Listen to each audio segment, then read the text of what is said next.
Halo kita harus balik lagi di channel Hobi Kidal. Di video ini sound aslinya aku kecilin soalnya hujan terus di luar jadi bising atau berisik banget. Di sini aku kedatangan tamu ya. Jadi ada temennya Andi namanya Jimmy. Itu yang jadi partnerku seperti biasa. Kalau ada orang baru, aku disuruh jadi partnernya.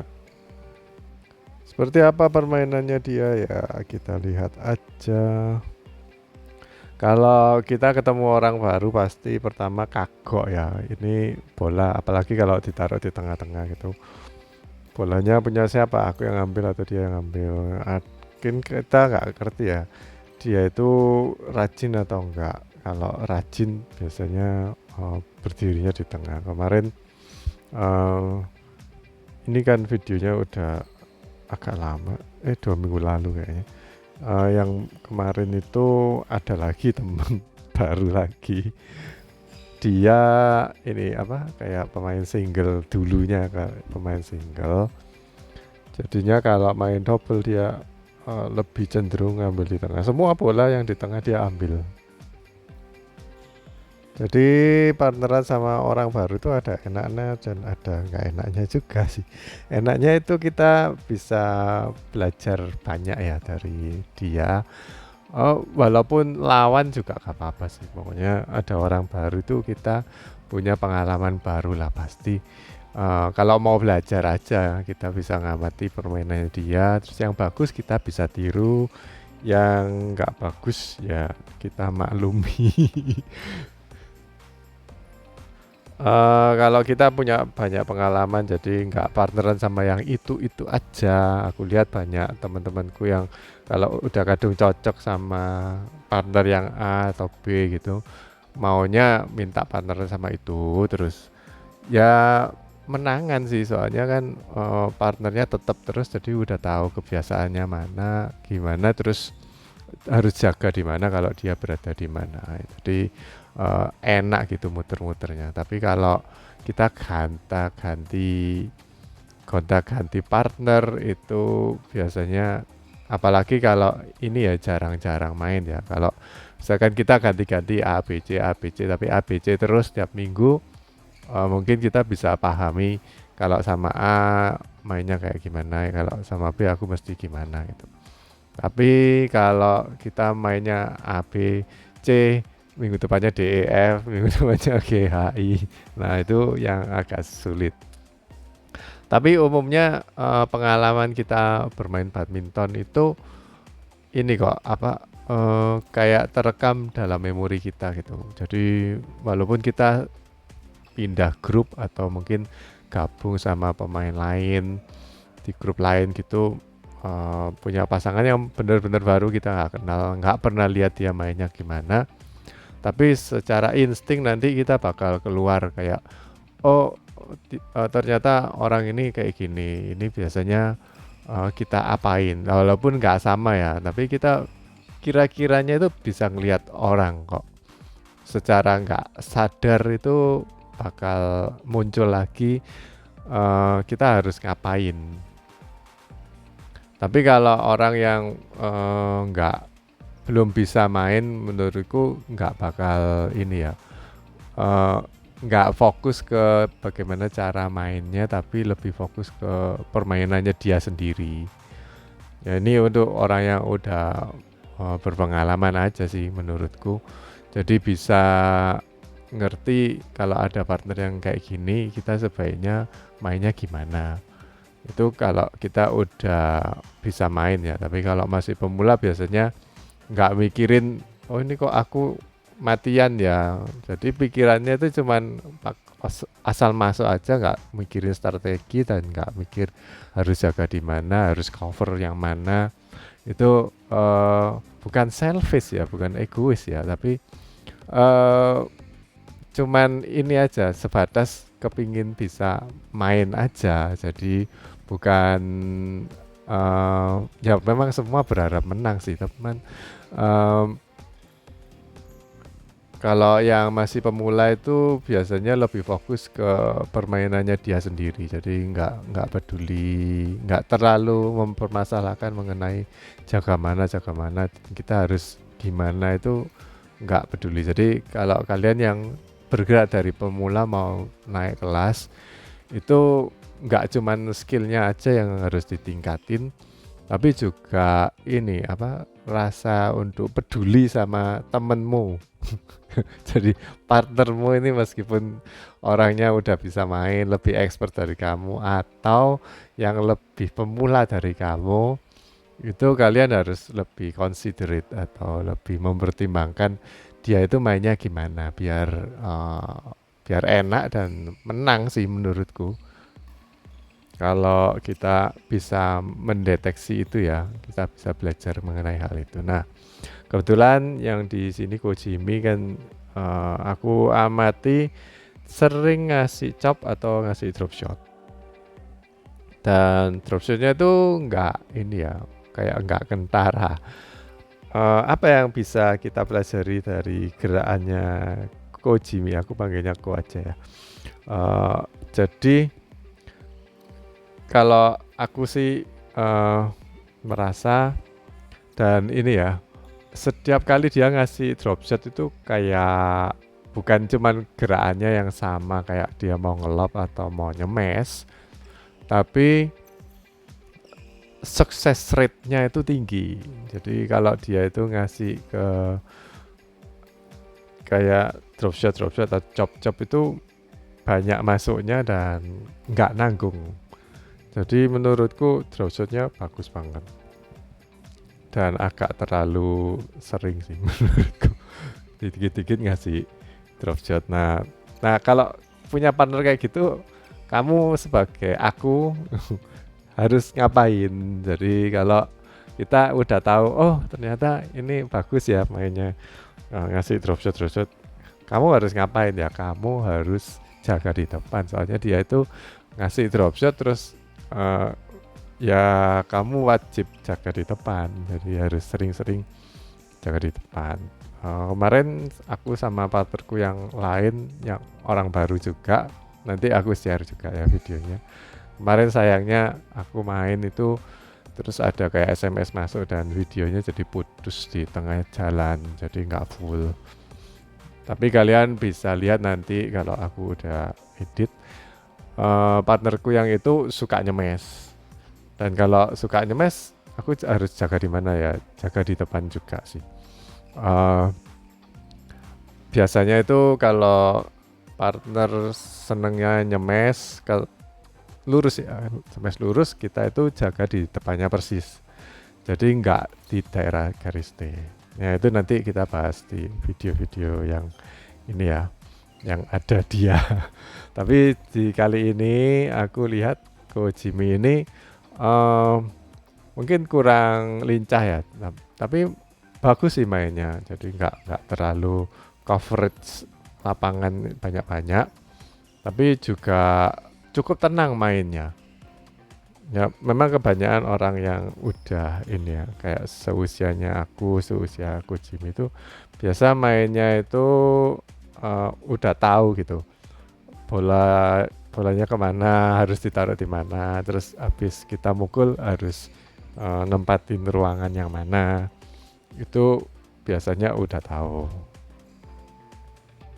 Untuk teknik ya, aku rasa Kojimi ini tekniknya juga bagus menurutku, dan aku kemarin kan juga training yang chop ya, mengenai chop atau drop shot. Itu coachku bilang waktu mukul lengannya harus lurus, walaupun kebanyakan kayak yang teknik yang sebelumnya aku pakai itu sikunya itu ditekuk agak lebar sih tekuknya, jadinya tetap masuk. Soalnya kita kalau punya teknik walaupun salah, tapi kalau kita ulang-ulang dan dipoles terus, itu punya success rate-nya itu juga tinggi karena kita latihannya banyak. Jadi nggak melulu harus benar tekniknya. Tapi coachku saranin memang bagus sih kalau raketnya diangkat itu. Yang pertama itu jadi kayak tipuan buat lawan karena gerakannya kita kan sama, mau nyemes raketnya diangkat, mau ngelop raketnya diangkat, ini mau drop shot raketnya diangkat. Makanya waktu aku biasanya mau ngedrop shot, kalau ada lawan yang udah tahu aku bakalan ngedrop shot, udah ditungguin di tengah-tengah atau di depan gitu, jadi otomatis mati. Eh, Mungkin karena itu ya, karena gerakanku itu lob, drop shot, smash itu nggak sama. Dan kalau Kojimi menurutku bagus, dia itu bisa selain cuma ngedrop shot atau ngechop, dia itu raketnya diangkat terus bisa ngelob sampai belakang. Padahal untuk pemain yang masih pemula, dan Kojimi memang bukan pemula ya, tapi kalau pemain pemula itu biasanya kalau mau ngelop itu gimana ya, lengannya dibawa ke belakang, jadi ayunan raketnya bisa lebih lebar kan, biar untuk bantu ngelop sampai belakang atau lebih tinggi dan lebih jauh.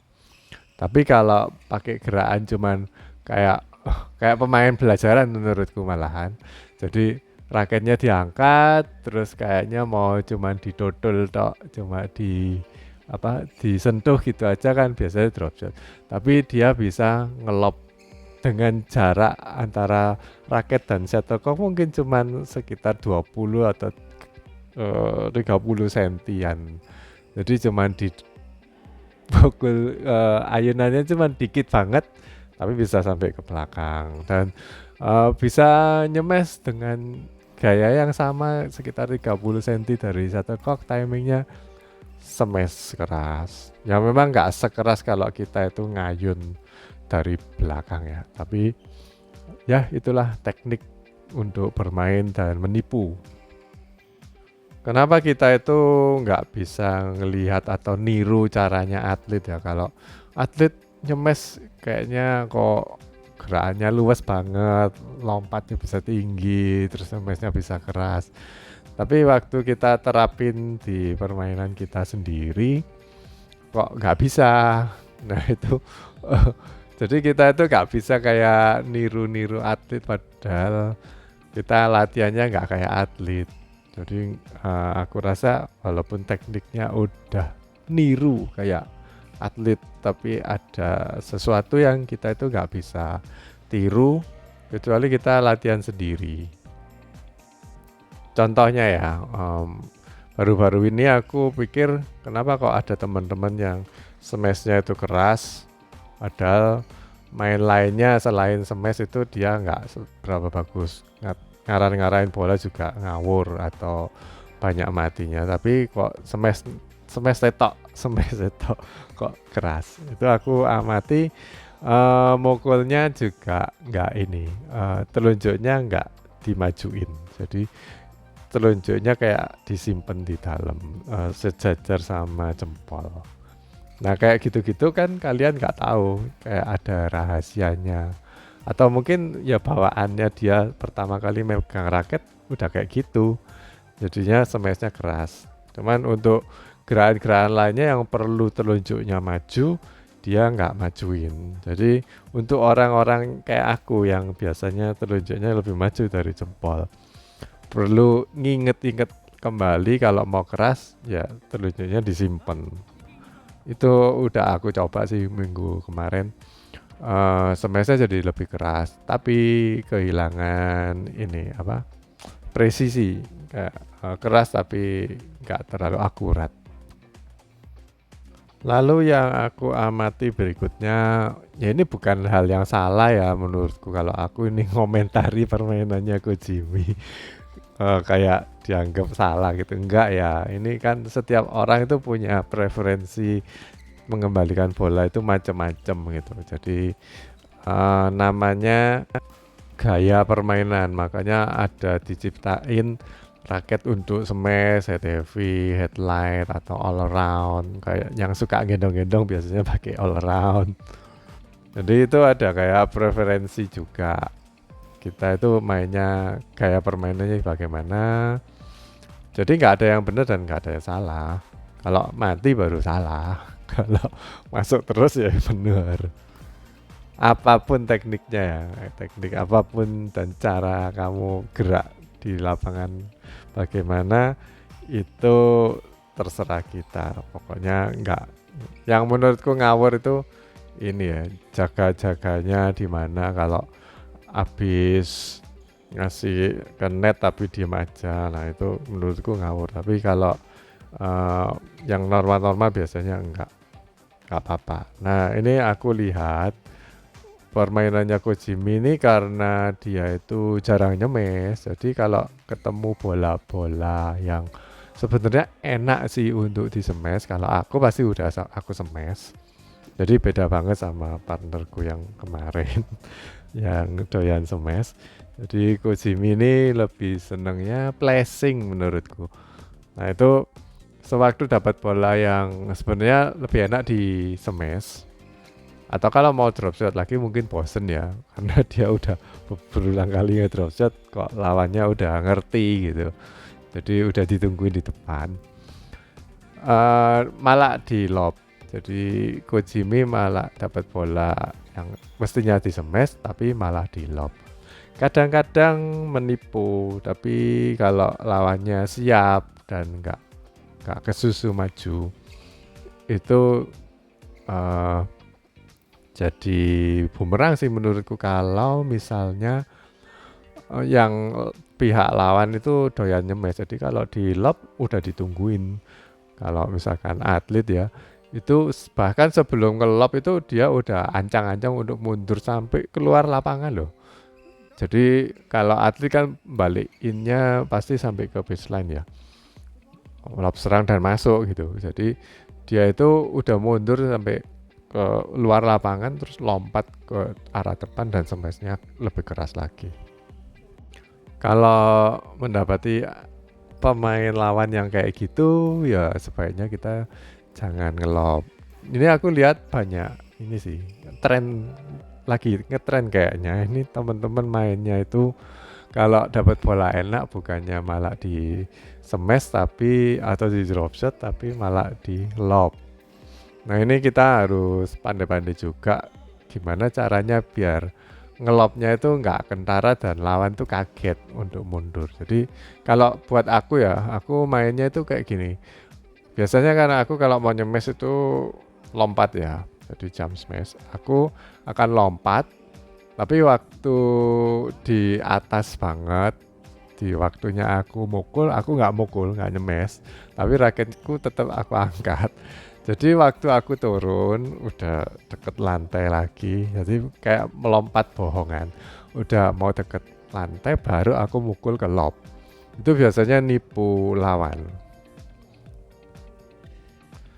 Tapi nggak berlaku kalau lawannya tinggi dan dia siap.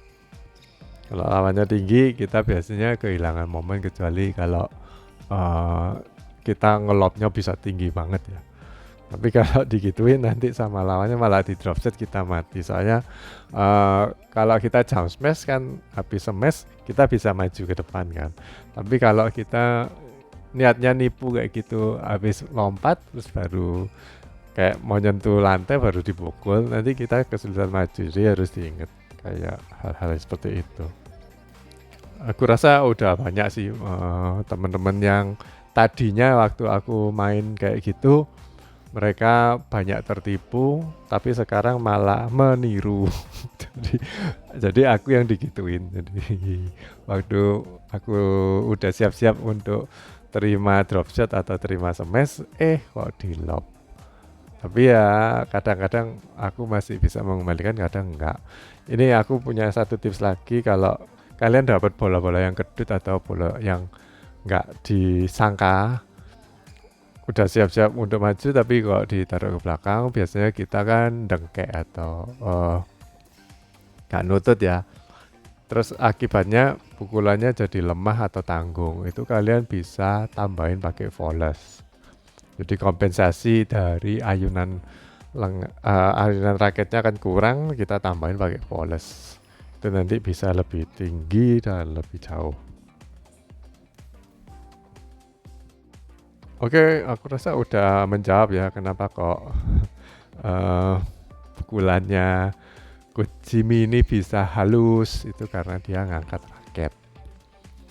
Terus ada 2 teknik sih kalau dari aku sendiri untuk ngedrop shot, bisa dikipas atau diayun ke situ, ke kiri atau ke kanan tergantung arah yang kita mau. Yang kedua, stay di atas itu aja kayak Dito ya. Aku lihat Dito juga mempraktekkan teknik yang ini. Dia ngangkat raket, lengannya lurus terus pakai poles kayak ditodol gitu, jiplek, ceplek kayak gitu. Cuman kelemahannya kalau dapat lawan yang cepat bisa mendeteksi hal itu. Kelebihannya bisa lebih tipis ke jarak dari net, itu lebih tipis. Kelemahan berikutnya habis mukul kayak gitu kesulitan untuk maju. Sebenarnya nggak sulit sih untuk maju, cuman biasanya lupa maju. Oke guys, gitu aja video kali ini. Semoga menghibur dan menginspirasi. Sampai jumpa di video berikutnya. Dadah.